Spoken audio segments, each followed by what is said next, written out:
To be honest, everything passed by really very quickly. Friends started messaging me and telling me that, hey, Newcastle is going to be purchased by the Saudi PIF, and there's a consortium behind it. I was initially a little bit surprised because this consortium had actually intended to purchase Newcastle in 2020, in the middle of 2020, before the season started. And so they did not clear the, I think the owners and directors test or something like that. So for EPL rules, is it for yes. the EPL? Yeah. Yep.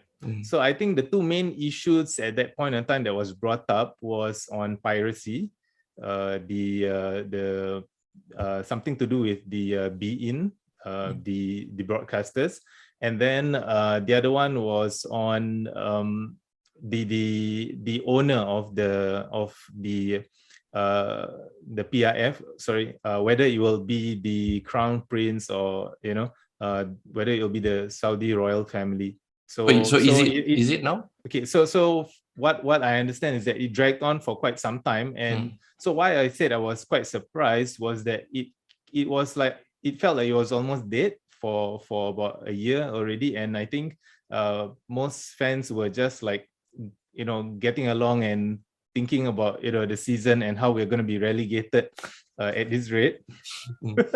And then so, I mean, there was actually going to be an arbitration, so it actually went to court. I don't know the legal details, but I know that the case was actually going to court and it will be heard in January of 2022.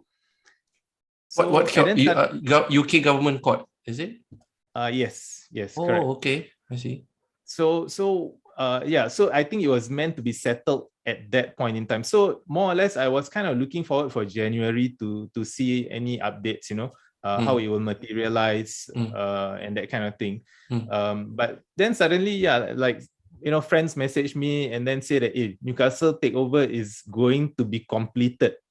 Then I'm like really, I was a bit skeptical because there had been so many news over the last few years. In fact, there was I think there was one I think by a Qatari or Kuwaiti royal family or something like that as well, and that didn't materialize.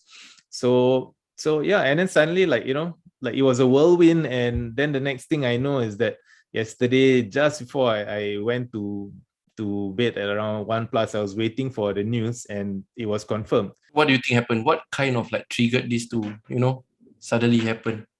So according to news, what I read was that the two issues had indeed been sorted out. So the Saudi government sorted the piracy issue with the be-in broadcasters. That's one. And then I think more importantly, the PIF, the investment fund of the Saudi government, they assured that there will not be that there will be something in the details that will ensure that their concerns will be addressed. Suddenly the day becomes so sunny, the season becomes so bright. Yep. Is it bright? Are you happy with that, with this considered takeover? A little bit of both, yes and no. I mean, generally, of course, I'm very happy because it signals the end of 14 years of being a Newcastle fan under Mike Ashley, and it has been a very painful period of time. So that's where the joy comes in. But I think at the back of my mind, there's also a lot of other questions. Number one is also about I think it's a question of fair play. Like the you're the new Chelsea, you're the new Manchester City. Yeah, and they are saying that the sovereign fund is so rich that they are worth 300 billion, and even the owners of Manchester City personal fortune is, I think, mentioned about 20+ billion. So it's like, it's like an almost unlimited resource. So I think that is that is money is of course good as an investment, but I do hope that the club Newcastle, the new owners put in the correct investments, build the infrastructures, invest in the academy. And also what I would really like to see is, an identity, a club identity. Like, I feel that, when I think of Manchester City, for all its criticisms, when you look at players like Sergio Aguero, and then you had who's that? Vincent Company, and also David Silva. David right? Silva, yes. Yeah, so David Yes, Silva. yes. So I mean, Correct. these are players who I feel that they were almost synonymous with the club for almost a decade. So and they went through with the club. So I do hope that Newcastle builds that kind of identity, because if you look at the players at Newcastle now, I can't really see anyone who really feels like they are part of Newcastle. Oh, really? You think so? Yeah, I think so. Oh. Yeah. As a fan under Mike Ashley, right? So I think he's going to continue his sports apparels company, I guess. Sports Direct, yeah. So okay, so I'm gonna ask you, do you recognize where this jersey that I'm wearing? Do you recognize where it's from? I'm not. Season? No, Okay. I don't. I'm so sorry. Okay, so I think Newcastle fans might recognize, and they might question the reason why I decide to put on this jersey, because this is the jersey, the infamous jersey in which the season in which Newcastle got relegated. Ah. Yeah. So it was I think Mike Ashley's first, perhaps his second full season in charge. Yeah. So I the reason why I wear this is because it's also it brings back bad memories of relegation. But I actually bought this jersey when I was in the UK. So I went to Newcastle at that end of that season. I actually where they got relegated. Yeah. So right after they got relegated, right, and I was there, and that was the time where Bobby Robson had just passed on. So they opened up the stadium, and so I remember there was actually a note, people writing like messages for Bobby Robson because he had passed on, and one of them was like saying, please, when you're up there, please help us sort out the club. And this was like of course 13 years ago. So yeah, so I think since then it's been a very difficult time. It's been quite sad to be a Newcastle supporter. I mean, you've had like many changes of managers, and some of them were really questionable. So people like Joe Kinnear, I actually have some of these names written down. So you have Joe Kinnear, you have Steve McLaren, and these days you have Steve Bruce, of course. Yeah. Before Steve Bruce was Benitez, right? If I'm not wrong. Yeah. So he stayed with the club and brought them up. When you guys were relegated, he was there. He didn't leave. And then after that, when you guys got promoted, something happened that, suddenly Steve Bruce comes in to replace, So maybe since we are interviewing you, might as well get the details from you. So I think the issue about Mike Ashley is that, to address the issue about Benitez, I think Benitez, he was there and he had wanted to continue with the club, but he had wanted to see significant investment in the infrastructure, in the club's academy, and he wanted a say on the signings, and and I believe he had a target, of course. I mean, to be honest, Benitez is of course easily one of the best managers. Oh, imagine if he stayed a bit longer. Yeah. So I think he must have been kicking himself in the foot. Because actually he had stayed on for a while in hopes that the takeover would happen.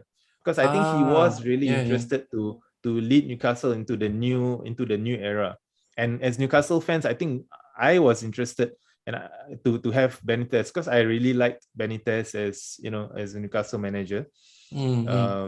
So but unfortunately that didn't happen, and he chose to leave. I think that will naturally come to the question of Steve Bruce. Now with the new owners, with new money, with new cash, most probably Steve Bruce, the current manager, he says that he's quite afraid of his job security. I think so. He can see that he's being replaced by maybe a more expensive and more experienced, higher value manager. What do you think? I think, to be honest, I feel sympathetic towards Steve Bruce.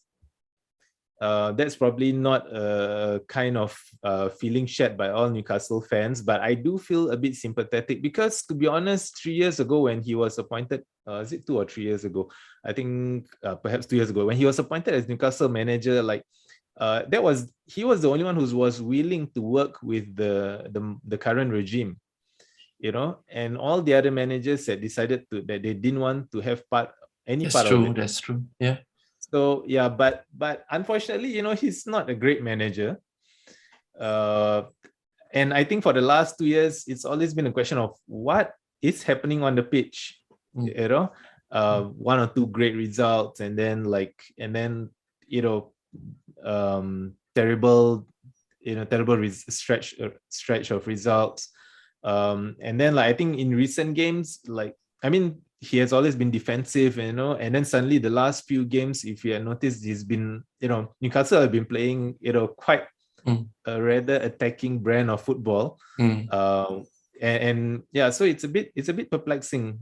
I don't know what to expect as a Newcastle fan sometimes. With Steve Bruce, you sometimes just expect the worst, actually. Yeah, so now that you can have your own wish list, right? What kind of, any manager can come in right now. So who would you think you want to be the manager? This is fantasy manager. Fantasy manager. Yeah. Can I have 1996 Kevin Keegan back, please? With Les Ferdinand, partnering Alan Shearer in front. Wow, nice. But of course, with a bit more solid defense. and less mental breakdown, maybe. So I think the manager that everyone seems to be rooting for would be, two names. One is Conte, and the other is, of course, Zidane, apparently. So but for me, for sentimental reasons, if Benitez wasn't at Everton, I would have liked to have seen him return back to Newcastle. So to me, I feel that I would like to see a top manager and someone who's hungry to prove himself, and probably at the same time someone who's more continental. Yeah. So like I said, Newcastle can have that kind of brand of attacking football that Newcastle fans enjoy watching. Yeah, I can still remember that time, David Aprila, that era, right? Oh, it was exciting. Exciting football because Newcastle can score 5 and they can concede 5. Yeah. But that makes good football for the audience. I think the thing that most Newcastle fans will probably be looking forward towards is some kind of stability and some kind of a run of success.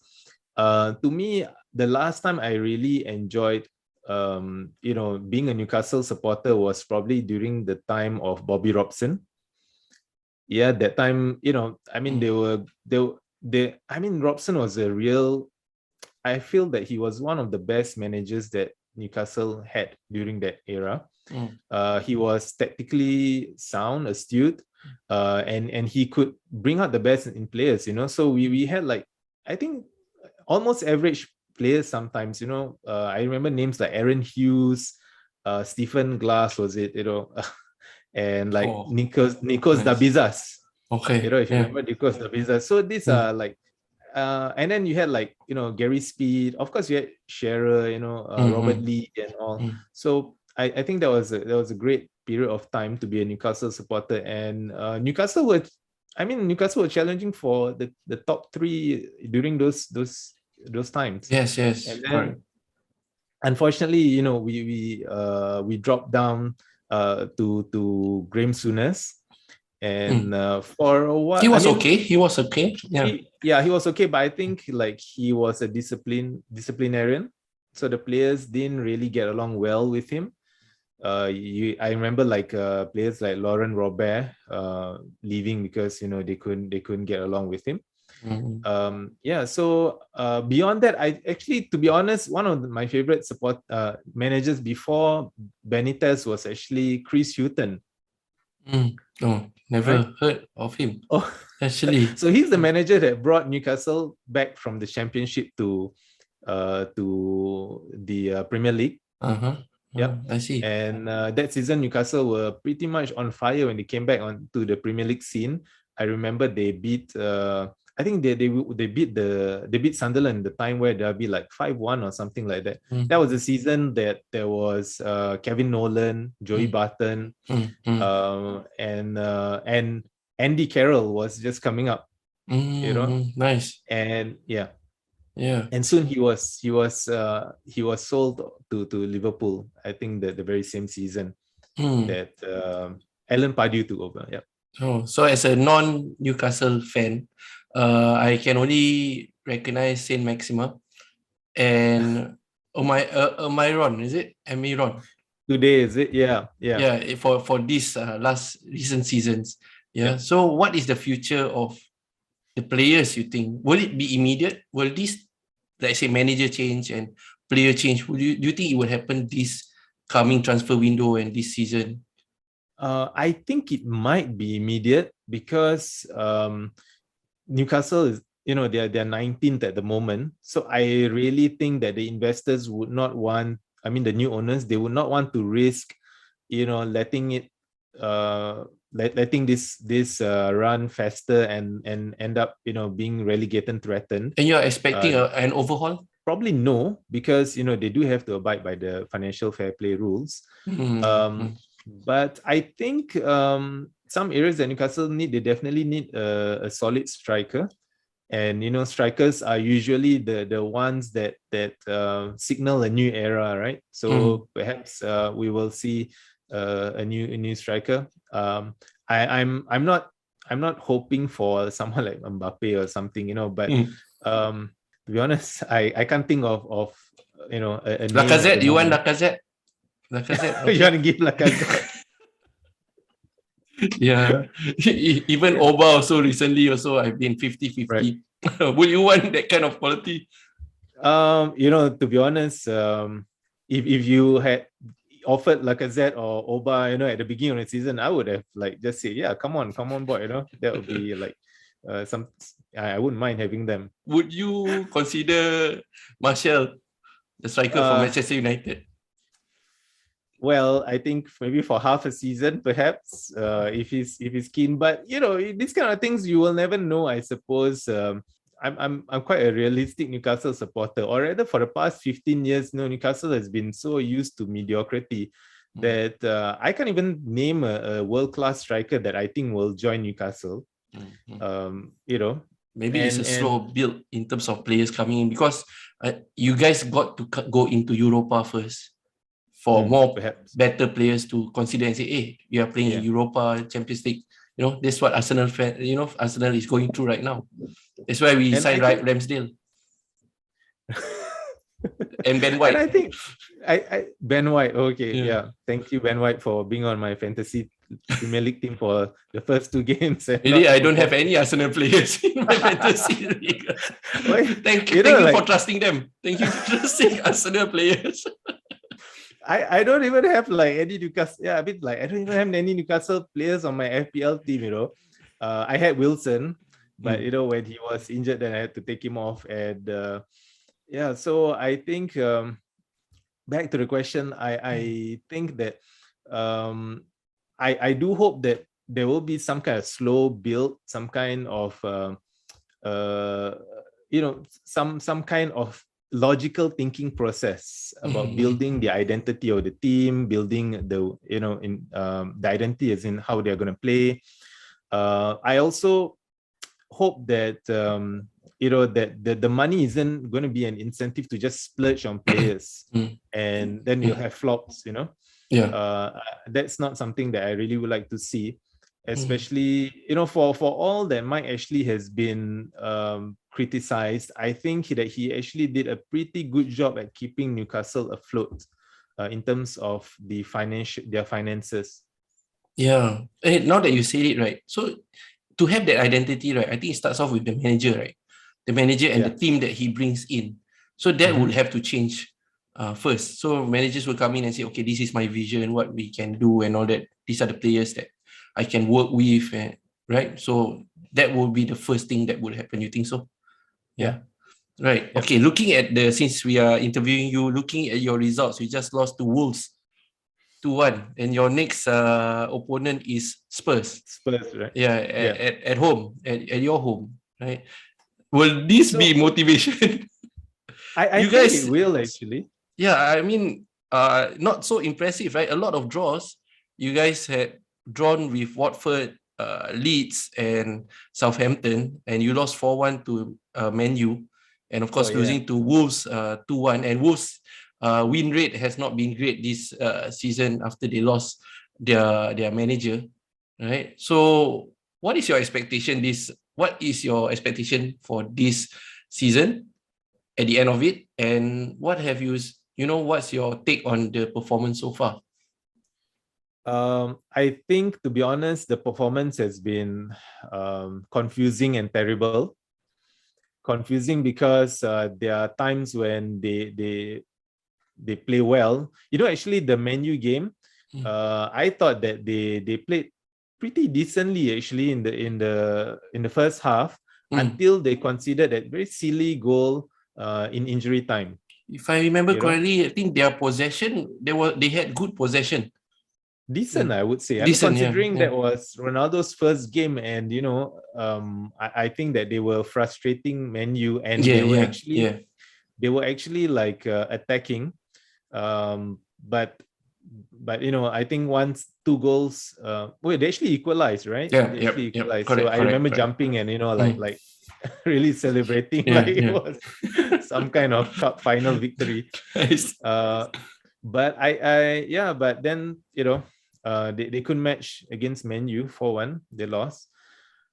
So I think that when you lose to clubs like Wolves, and who else have they lost to recently? No, just those two. The rest are draws actually. Okay. So I think that and Aston Villa, you guys lost to Aston Villa. You guys lost to West Ham. Oh, West Ham. Yeah. Okay. The first game that was horrible. So I think that